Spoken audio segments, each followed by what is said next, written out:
प्रभाग क्रमांक 20 मधील शास्त्री चौक इथं राष्ट्रवादी शरदचंद्र पवार पक्षाच्या उमेदवारांच्या प्रचार रिक्षाचं पोस्टर अज्ञातांनी फाडले, त्यामुळे या ठिकाणी काही काळ तणाव निर्माण झाला। शास्त्री चौकात असणारे शासकीय सीसीटीव्हीचे फुटेज बघून हल्लेखोरांवर कारवाई करावी अशी मागणी राष्ट्रवादीचे नेते विजय माळी यांनी केली आहे।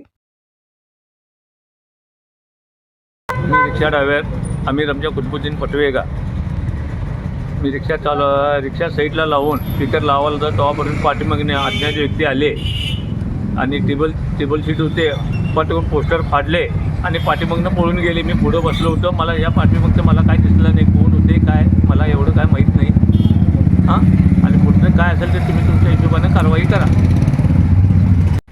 राष्ट्रवादी काँग्रेस पक्षाच्या प्रभाग क्रमांक 20चे उमेदवार यांची प्रचारार्थ रिक्षा फिरणारी शास्त्री चौकमध्ये उभे असताना अज्ञात व्यक्तीने जे पोस्टर फाडण्याचं जे कृत्य केले अतिशय निषेधार्थ आहे आणि या पोस्टरवर आमच्या उमेदवाराचे बी फोटो नसून सगळ्या महापुरुषाचे फोटो आहेत आणि हे अज्ञातांनी चुकीची गोष्ट केलेली आहे, निंदनीय आहे। आणि त्याचबरोबर प्रशासनाने करावे, प्रशासनाचा CCTV शास्त्री चौक पुतळ्याच्या वरच्या बाजूला CCTV आहे, त्या CCTVचं फुटेज बघून कायदेशीर कारवाई अज्ञातावर व्हावी ही विनंती करतो।